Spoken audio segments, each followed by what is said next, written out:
excited? I'm excited. Are you excited to slave it's away like today? Christmas without me spending money. There she is. Drop it there. Oh. Jeez, it looks like an old motor. Okay, cool. I'll give a quick little rundown from Titan on what this motor is and the specs on it. I won't get super into detail, but I'll get into as much detail that is important. It's a 3.2 liter with a forged... You don't know, you just said, here's my money, make it quick. Make that fast. Yeah, so pretty much I was like, whatever's in your 7-second Supra, that's the same thing that we want. So it's mostly stuff from Brian Crower, I believe. It is a billet crank, 3.2 liter sleeve block, forged pistons, forged rods. It's got full head work done, valves, valve springs, stage 2 or stage 3 cams. It has fire rings, everything that pretty much you can do to make 1500 wheel horsepower. We're shy of making 1500 because we're probably turbo limited, but if we see that we're not making enough power, we can always go bigger. Now, before we throw the engine and transmission together and drop it in the car, we need to finish it and dress up the little accessories that we have from BMS. So we're gonna put the BMS high output ignition coils. This is for high horsepower engines. It's gonna run high boost. This is what it's meant for. So we're gonna throw these on, as well as the BMS oil filter housing. The OEM one is plastic. They're known to fail, crack, and get brittle over time. So we're gonna go ahead and install the cast aluminum one.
We're about to install the BMS diff brace. This is for the G chassis cars, and it fits the Supra as well. It will stop the differential from bouncing and alleviate wheel hop. So let's go ahead and install this on the car.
So it's been about a week since we got the engine back from Titan. We finished the car, we buttoned it up, I did all the wiring, we got a Jb4 Pro system on there, we changed the fuel system, we got the radium surge tank with the triple 525 Walbros, since we have, you know, hundreds in stock from building the fuel pumps that we do with Fuelit.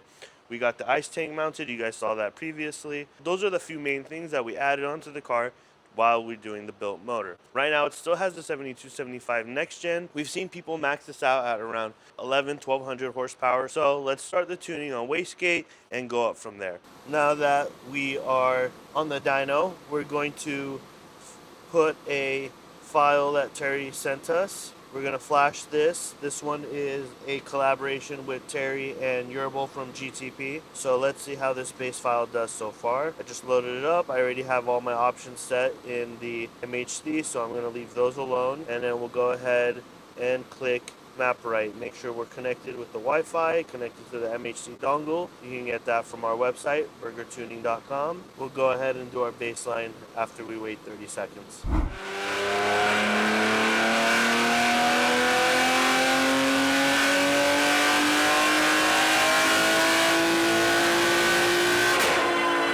And here we are on the wastegate run, 530 wheel horsepower, 441 wheel torque. That was a pretty good run on wastegate. We're hitting around 13 PSI, pretty much what we expect. I believe I have a 12 PSI spring in there. AFR, everything seems to be on point. So let's go ahead and turn it up. We do see it's spooling a bit quicker and a lot more gains on this same boost, and I bet that's probably due to the cams and the higher flowing head. So everything is looking pretty good right now. Let's start turning it up and let's go to 20 PSI next. Here is map 2 on 20 PSI.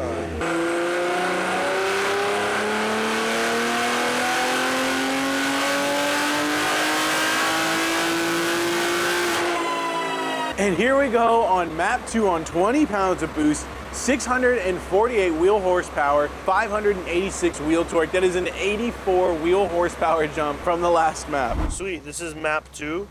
Target is 20 PSI. We're hitting around 20, 21, hovering back down to 20. Maybe a few timing pulls down low, nothing really crazy. Everything else looks good. AFR is on point, port injection is good.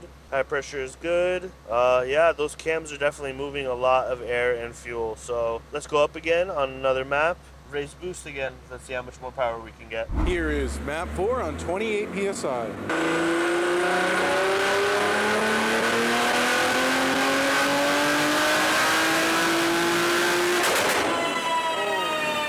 And here we are on map 4 on 28 PSI, 813 wheel horsepower, 730 wheel torque. And the difference between the last map 4 and this map 4 is a 110 wheel horsepower difference. And that is due to the built motor and cams, as Payam has stated. I don't know, I think that's insane. 110 wheel difference? Yeah, it's just what happens when you get that much more flow and you do good Vanos adjustments and stuff like that. So right now the log is targeting 28. We hit 29 mid-range peak and it tapers back down to 28 on target. Timing is good, 16 degrees flat. Fueling is great, you know, those 1500 cc injectors are doing work.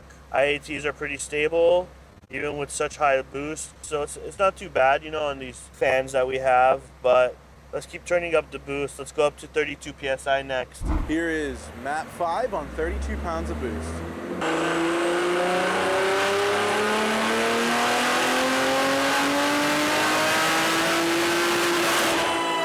Here we are on map 5 on 32 PSI, 868 wheel horsepower, 769 wheel torque. This was map 5 at 32 PSI. We made almost 870 wheel horsepower and everything is spot on as usual. So I'm just gonna keep cranking it. All right, now that we're done with map 5, we're gonna go to map 6. So let's go ahead, click map 6, custom tuning. That's gonna allow for custom mapping. We'll go here in the user adjustments, go to the by RPM settings tab. We'll fill in the boost that we want for map 6, and then the fuel and the duty bias, the wastegate, and the fueling is already set up from the previous maps that I've already done. This is the map 6 profile that I set up. I want it run for 36 PSI.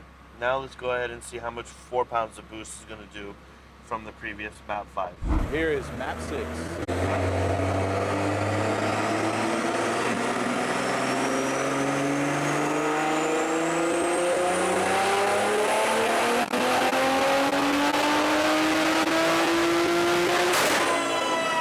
And here we are on map 6 with 36 PSI, 909 wheel horsepower, 815 wheel torque. All right, this was a nice 36 PSI, right on target. Everything seems pretty good here. Fueling is good. A little bit of timing corrections up top. That's normal as well. High pressure fuel pump is good. Low pressure is nice and steady. Fuel trims are good. Manifold boost matches charge pipe boost. We have a secondary sensor there at 10 bar, so the OEM sensor maxes out at 22 PSI. Everything looks good. The last time we were able to hit 900 wheel took 44 PSI, I believe, on the stock motor. I think it was a little over 920 wheel. Right now we're at 909 at 36 pounds. So it really shows that we're getting a lot of airflow, a lot more lift.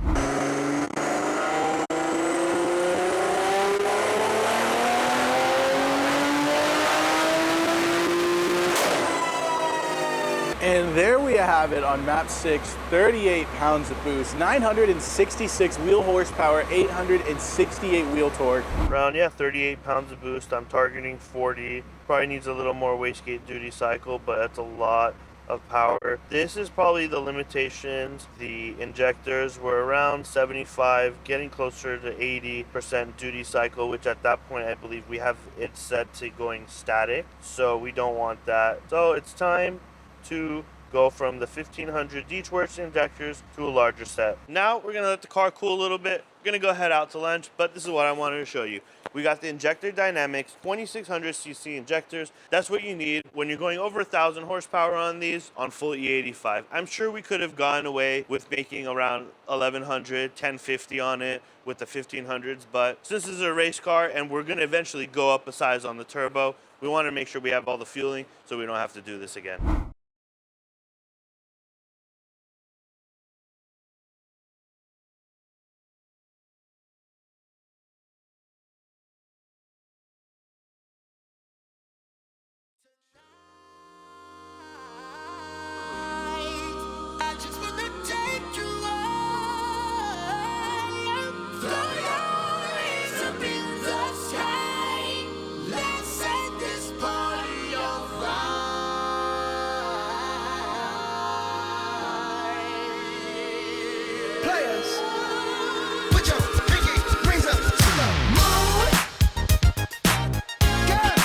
So the injectors are on right now, the 2600. I adjusted the fuel cables. I basically just put them straight in half. I lowered the boost to 32 PSI, fuel baseline run, and then from there we'll go back up to the 40 PSI, and we'll go from there.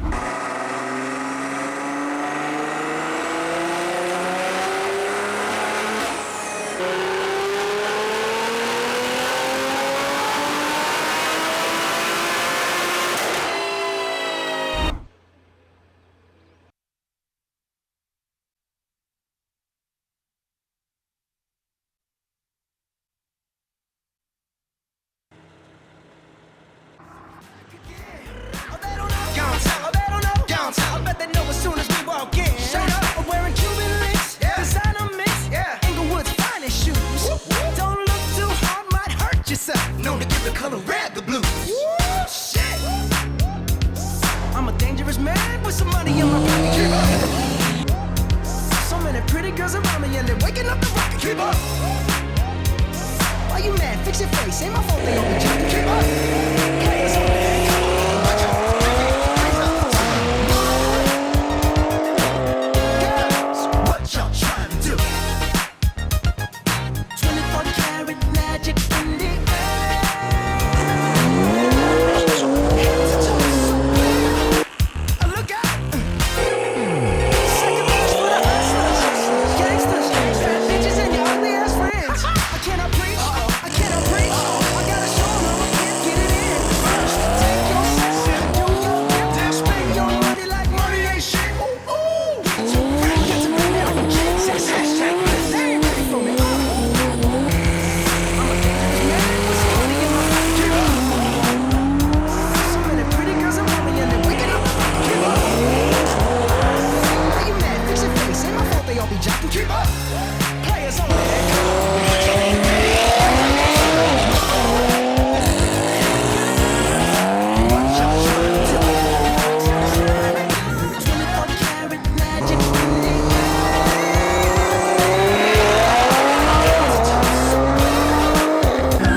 had GTP come out. We had Ronnie from Speed Labs come out here with us as well. We all had a cool little test and tune day. Nice 12, 15 cars. We all basically were hot lapping, testing and tuning our cars. The car did pretty well. We're stuck at the 900 wheel horsepower mark, as you guys previously saw. We didn't want to push any more than that. The best I can do was cut a 9.6 at 140 plus. The best trap of the day was 147. So we know the horsepower is there. The only problem was getting out of the hole. I did not have enough time to put the 17-inch Toyo Proxy Rs on at the moment, but I still don't even think that's gonna cut it. Now I understand why all the other guys have 15-inch wheels, so we're probably gonna do a 15-inch rear conversion on this as well, so we can get that traction and get out of the hole better. So we'll cut a quicker 60-foot time, because the best I was doing was 1.5 today. We need to get that down to 1.3, and with more power, we'll crack into the 8s. Again, I wanna give a shout out to Nero, to Kyle, to Ryan at Titan Motorsports. They all have been a great help during this process, getting the engine completed for us.